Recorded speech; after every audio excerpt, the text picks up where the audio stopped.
Bismillahirrahmanirrahim. Assalamualaikum warahmatullahi wabarakatuh.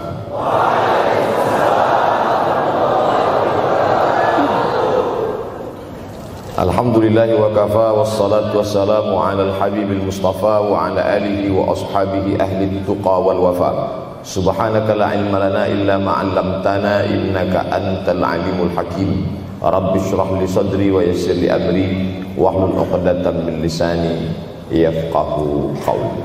Yang sama-sama kita hormati bapak-bapak wakil rektor, tidak dapat saya sebutkan satu persatu, ketua takmir masjid, hadirin hadirat jamaah fardu subuh, bil khusus adik-adik mahasiswa mahasiswi, insyaallah kita semua dimuliakan Allah Subhanahu wa taala.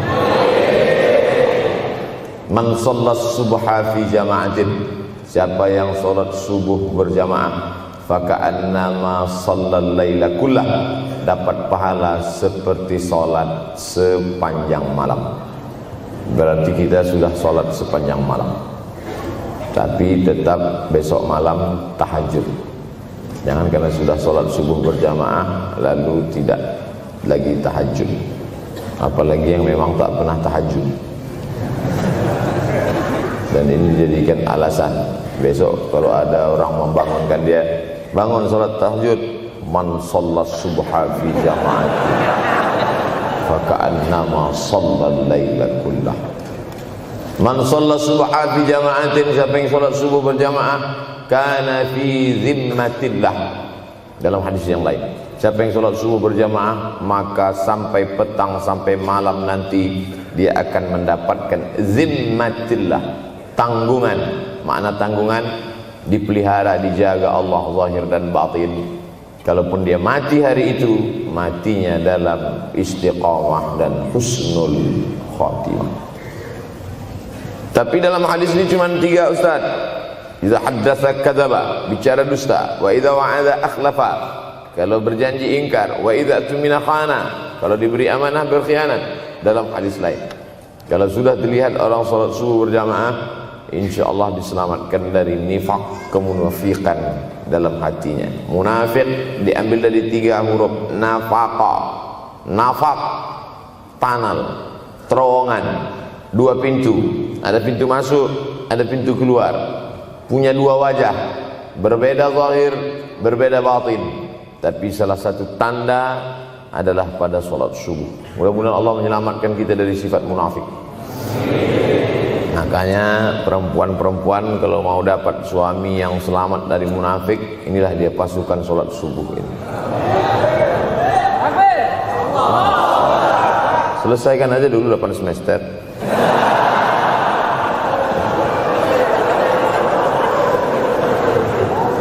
Imam Abu Ja'far Al-Barzanji menulis dalam syairnya, walamma tamma min hamlihi, ketika sempurna hamil Aminah, syahrani 2 bulan, ala ashhuril aqwalil marwiyah, menurut riwayat yang masyhur, tufiya bil madinatil munawwarati abuhu Abdullah, meninggallah abuhu, bapaknya, bapak Nabi Muhammad SAW, Abdullah bin Abdul Muttalib bin Hashim bin Abdi Manaf bin Qusay, di kota Al-Madinah Al-Munawwarah. Ketika itu usia Nabi 2 bulan dalam kandungan.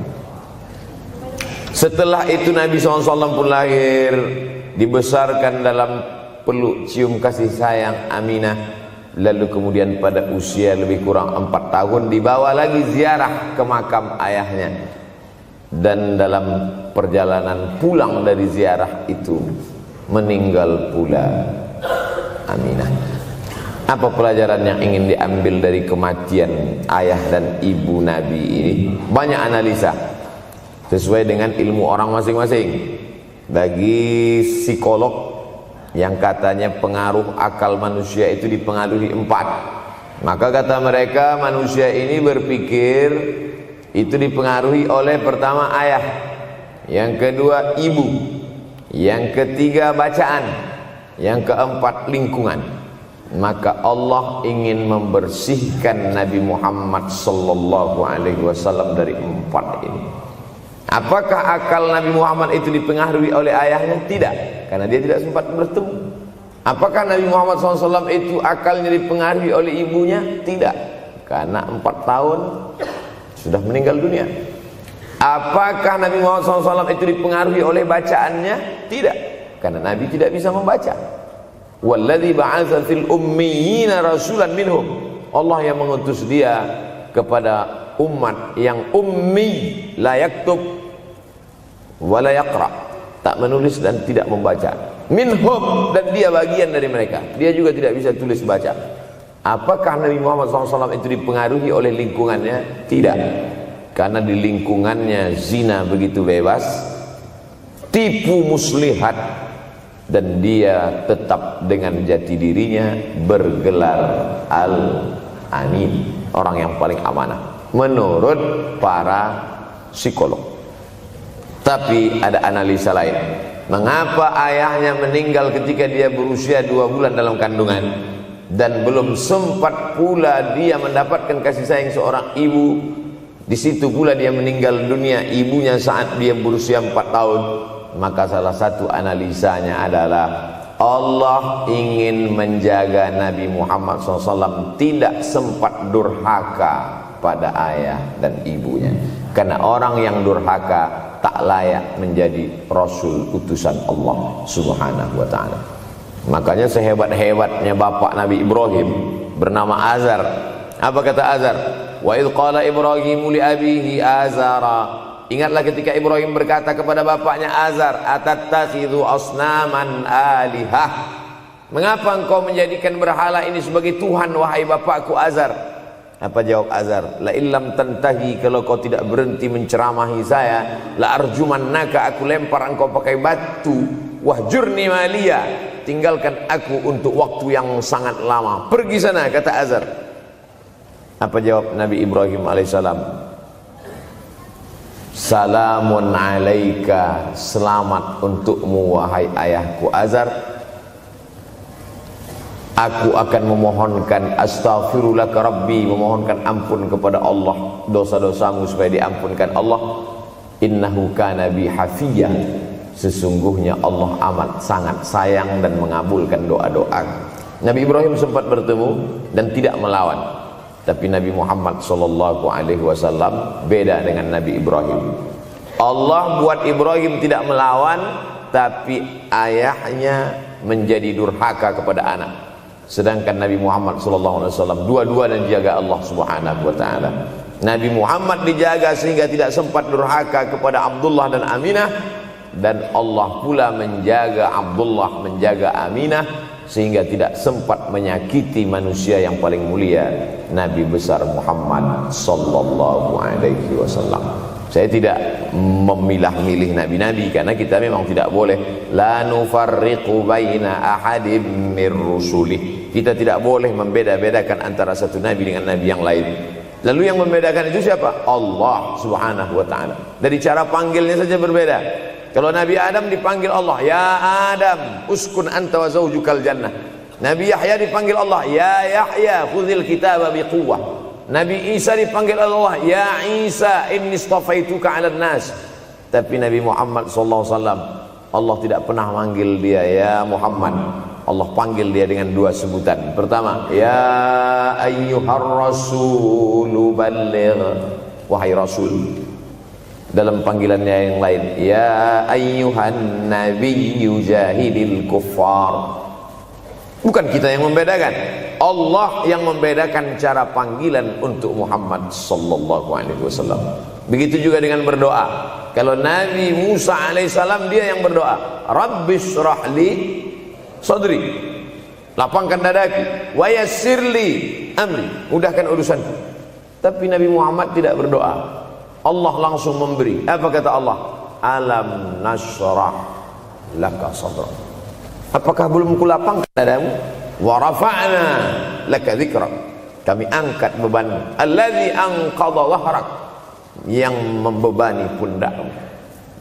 Belum dia berdoa, sudah dikabulkan Allah, karena janji Allah kepada dia, wala saufa yu'tika rabbuka fatarda. Apapun yang kau mau, akan kuberi. Salah satu penyebab Allah memberi apa yang dimau sebelum meminta adalah kalau tidak pernah durhaka kepada orang tua. Oleh sebab itu judul yang diberikan kepada saya, Ustaz Abdul Somad, nanti tablik akbar di kampus Universitas Ahmad Dahlan.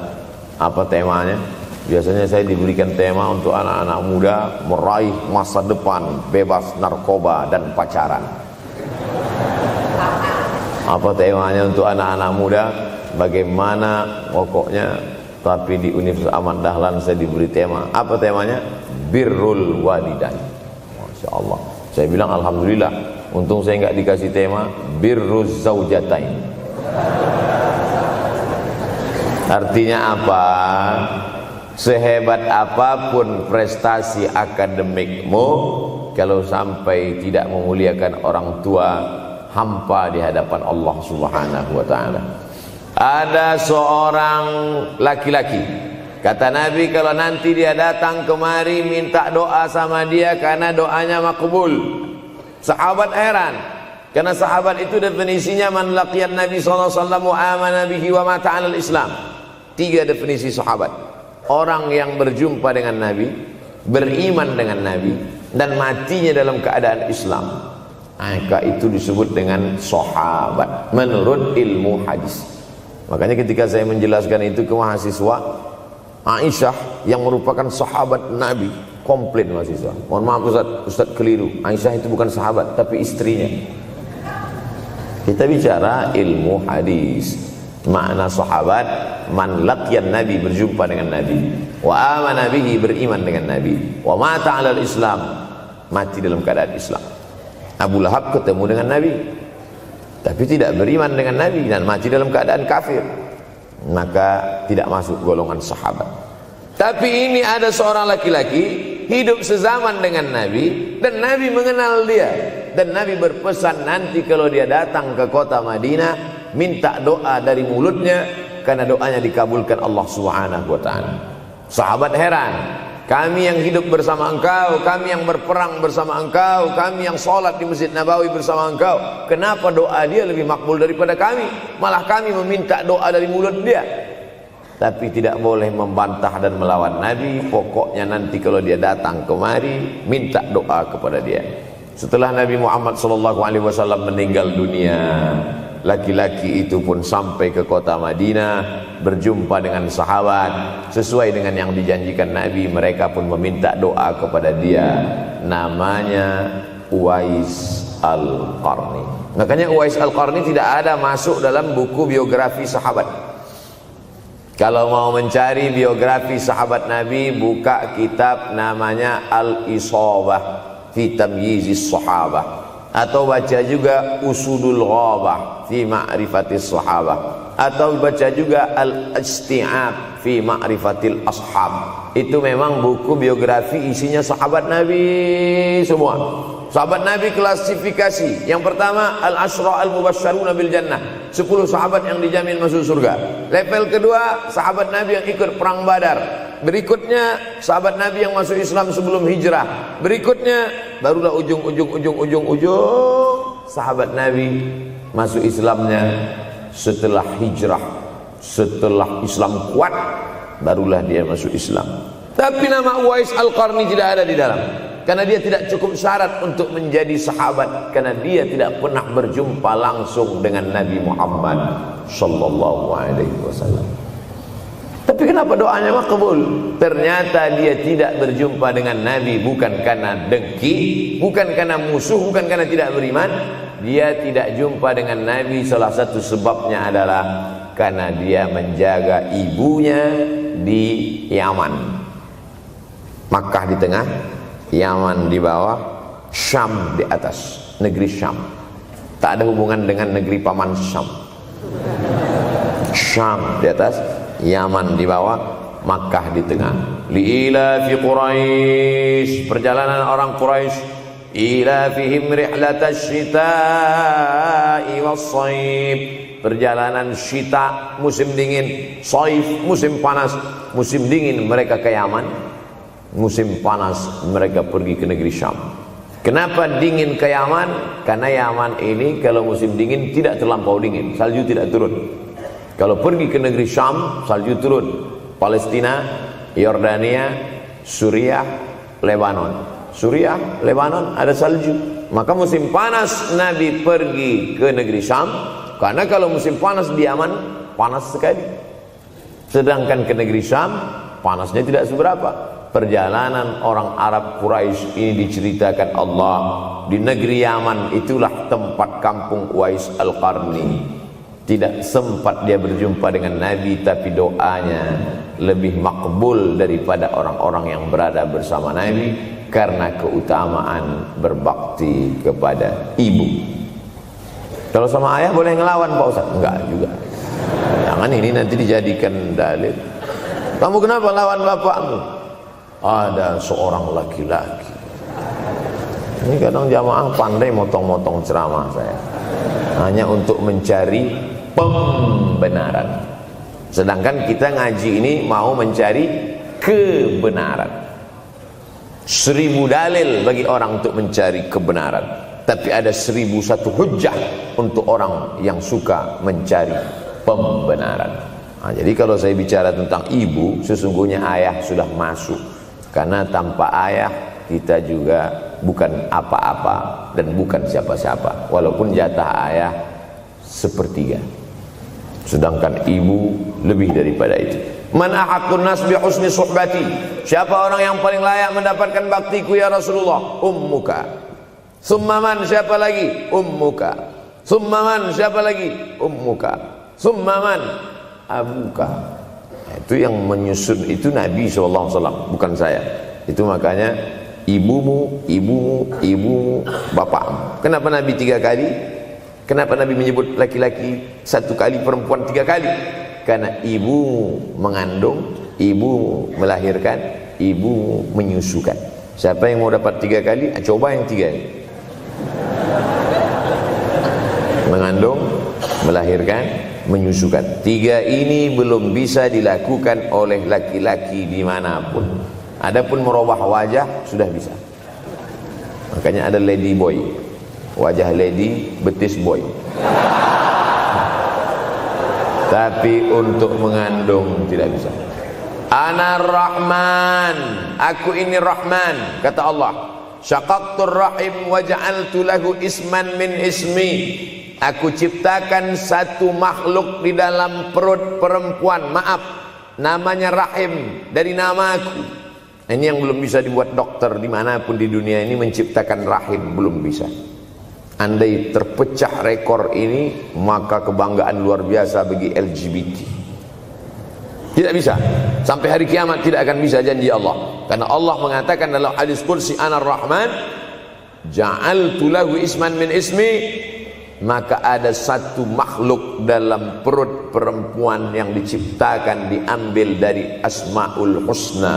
Sehebat-hebatnya laki-laki, dari ujung rambut sampai ujung kaki tidak ada di tubuhnya ini yang diambil dari Asmaul Husna, tak ada. Bahwa namanya dari Asmaul Husna ada, Abdus Somad. Tapi ada makhluk di badannya diambil dari Asmaul Husna, itu hanya ada pada perempuan. Oleh sebab itu perempuan luar biasa. Makanya kampus Universitas Ahmad Dahlan memuliakan perempuan. Mana perempuan? Di atas letaknya. Makanya saya tidak terlalu berani mendongak ke atas. Begitu hebatnya perempuan. Perempuan adalah ibumu, perempuan adalah istrimu, perempuan adalah anakmu, perempuan adalah adikmu. Maka saat engkau memuliakan perempuan, engkau sedang memuliakan 4 aspek dari kehidupan. Ketika Nabi Muhammad SAW diutus Allah ke atas muka bumi ini, salah satunya adalah mengajarkan manusia bagaimana menempatkan pada posisinya. Posisi dia adalah tempat kita menumpang. Ketika ada seorang laki-laki yang sudah sukses diwawancarai, siapa orang yang paling berjasa dalam hidup Anda? Dulu waktu saya merantau ke Yogyakarta, belum ada apa-apa, saya sempat numpang di rumah dia selama 4 bulan. Kata seorang artis dalam sebuah wawancara, Begitu bangganya dia berkata, itulah orang paling berjasa kepada saya karena saya sempat numpang di rumahnya 4 bulan. Tapi ada yang dia lupa, bukan rumahnya yang kau tumpang, bukan ruang tamunya yang kau diami, sempat numpang di perutnya 9 bulan 10 hari. Tak pernah kau sebut. Angkat tangan yang tidak menumpang di rahim, langsung dari planet Mars langsung kemari. Enggak ada. Mr. Bean yang kita semua sehebat apapun pernah menumpang di perutnya. Oleh sebab itu makanya dosa yang paling mengerikan adalah kalau ada orang jual sabu-sabu, peminum khamar, di dunianya bahagia, happy, senang. Itu Ustaz, pengedar narkoba, hidupnya aman, adem, ayam, tentram. Di akhirat azabnya baru diberikan Allah Subhanahu wa taala. Ada orang yang pelakor senior tapi hidupnya di dunia senang-senang saja, di akhirat nanti azabnya ditunda. Namanya istidraj. Istidraj diambil dari kata daraja, tertunda. Azab yang tertunda. Sudah jadi judul sinetron. Azab yang tertunda. Tapi ada satu perbuatan dosa yang pasti di dunia dirasakan. Apa itu? Durhaka pada orang tua. Orang yang durhaka pada orang tua, di dunia dia tetap dapat, di akhirat dapat sekali lagi. Itu janji Rasulullah SAW. Lama hidup banyak dirasa, jauh berjalan banyak dilihat, lama jadi ustadz banyak yang curhat. Maka tidak 1 2 itu saya lihat dalam kehidupan. Hebat, rezeki banyak melimpah ruah, tapi jauh dari kebahagiaan. Apa sebab? Janji Rasulullah SAW. Orang yang durhaka pada orang tua di dunia sudah dapat, di akhirat dapat lagi. Dapat. Di mana letak keadilan Allah? Kenapa di dunia sudah dapat, di akhirat dapat lagi? Yang di dunia itu baru DP-nya, di akhirat baru kau rasakan cash. Oleh sebab itu jangan pernah melawan pada orang tua. Jangan pernah melawan. Apapun kata dia, jurus menghadapi orang tua ini tidak banyak, 3 saja. Kalau dia marah-marah, kalau dia cerewet, kalau dia ngamuk-ngamuk, pertama diam. Pulang kampung marah dia. Saya bolak-balik kirim uang belanja, kenapa kamu IP-nya 2,0? Diam. Yang kedua, diam. Yang ketiga, diam. Kalau belum bisa membahagiakan, jangan susahkan dia. Kalau belum bisa menunjukkan prestasi, jangan susahkan hatinya. Jangan sampai belum ketemu dengan wajah kita pun dia sudah susah hati. Baru nama kita muncul di HP-nya, kumat darah tingginya. Bunyi handphone dia lihat nama kita di situ, langsung berubah detak jantung. Karena ternyata bukan nama kita di situ dia buat. Siapa? Troublemaker. Oleh sebab itu jangan susahkan orang tua. Saya tidak ujuk-ujuk langsung jadi ustadz. Saya sempat jadi mahasiswa terlama di dunia. Saya kuliah di Mesir tahun 1998 sampai 2002. 4 September 1998 menginjakkan kaki di Kairo. November pulang tahun 2002. Tidak pernah sekalipun saya menyusahkan orang tua saya. Tak pernah saya minta uang pada mereka. Sampai almarhumah emak saya bertanya, kau makan apa di sana? Makan nasi, saya bilang. Dari mana dapat uang? Beasiswa saya cukup, Mak. 162 pon. 50 untuk makan, 50 untuk rumah, tinggal 62. 20 dibagi lagi untuk ongkos, 20 untuk buku, 20 disimpan, mana tahu demam sakit gak ada uang. Sampai pulang. Sampai akhirnya dia kasih tanya, gimana caranya ngirim uang supaya nanti di akhirat kalau Allah bertanya, pernah gak ngirim uang? Pernah. Ya, saya tak mau menyusahkan. Saya menganggap kalau nanti saya minta hatinya susah, Kalau nanti saya banyak minta, saya tak bisa balas, maka saya bukan berarti mengajak adik-adik tidak minta uang. Saya paham, tak semuanya dapat beasiswa. Artinya minta. Cuman kalau minta ya pulang nanti sampaikan ke orang tua, saya sudah dengar ceramah Ustaz Somad, maka saya tidak minta lagi, Mas. Tidak.